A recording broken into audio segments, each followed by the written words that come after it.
শীতের সিজনে সব থেকে ফেমাস একটা স্যুপ হলো থাই স্যুপ। আর এই থাই স্যুপ আমরা রেস্টুরেন্টে কিভাবে করে থাকি আজ আপনাদেরকে সম্পূর্ণ রেসিপিটা খুবই সহজে দেখানোর চেষ্টা করব।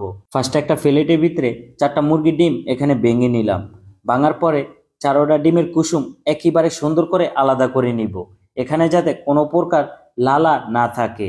আপনারা চাইলে এখানে আঁশের ডিমটাও ব্যবহার করতে পারেন। আর আঁশের ডিমের স্যুপ তৈরি করলে স্যুপের কালারটা খুবই সুন্দর আসে। আপনারা চাইলে আঁশের ডিমও নিতে পারেন অথবা মুরগির ডিমও নিতে পারেন। আমার এখানে আমি মুরগির ডিম নিয়ে নিলাম। এখন অল্প একটু কর্নফ্লাওয়ার দিয়ে ভালো করে ডিমের কুসুমটা মিক্স করে নিব। আর অবশ্যই খুবই ভালো করে মিক্স করে নিতে হবে। আর কর্নফ্লাওয়ারটা অবশ্যই একটু পানি দিয়ে আগের থেকে গুলিয়ে নেবেন। এখন আমি জুলিয়ান চিকেন দিয়ে দিলাম। চিকেন দেওয়ার পর আবারও ভালো করে মিক্স করে নিব।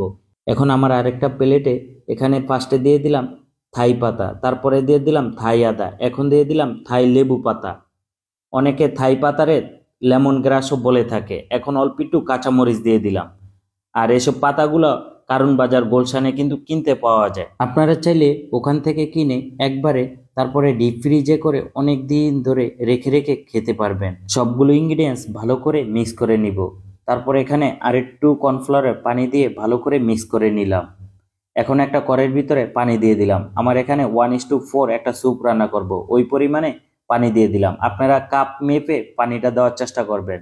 তারপরে এখানে 250 গ্রামের মতো চিলি সস দিয়ে দিলাম। আমার এখানে নূর কোম্পানির চিলি সসটা আমি ব্যবহার করেছি। আপনারা চাইলে যে কোনো কোম্পানির চিলি সসটা ব্যবহার করতে পারেন। বেস্টের চিলি সসটা ব্যবহার করলে আরও ভালো হয়। ফার্স্টে এখানে চিনি দিয়ে দিলাম, প্রায় 2 টেবিল চামচের মতো চিনি দিয়ে দিব। তারপরে এখানে অল্প একটু লবণ দিয়ে দিলাম। লবণের পরিমাণটা অবশ্যই আপনারা কম দেওয়ার চেষ্টা করবেন। এখন দিয়ে দিলাম হোয়াইট পেপার, একেবারে অল্প। এখন দিয়ে দিলাম চিকেন পাউডার। তারপর এখানে একেবারে অল্প করে একটু টেস্টিং সল্ট দিয়ে দিলাম। আর টেস্টিং সল্টটা আমাদের বিএসটি অনুমোদিত প্রাণ কোম্পানি টেস্টিং সল্ট ব্যবহার করেছি আমি এখানে। এখন মিক্সটা এখানে দিয়ে দিব। আর আপনারা কখনই এই ভুলটা করবেন না, ঠান্ডা পানির ভিতরে এই মিক্সটা ঢেলে দিয়ে দে।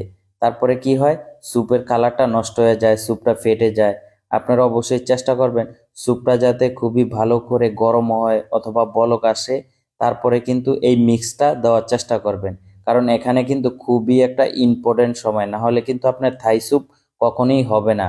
কারণ এখানে শুধু ডিমের কুসুমটা আপনি ব্যবহার করেছেন। এখন আমি কর্নফ্লাওয়ার দিয়ে দিব। আর কর্নফ্লাওয়ারটা আগেই পানি দিয়ে ভালো করে গুলিয়ে নিয়েছি। তারপরে অল্প অল্প করে দিয়ে এই স্যুপটা ঠিক করার চেষ্টা করব।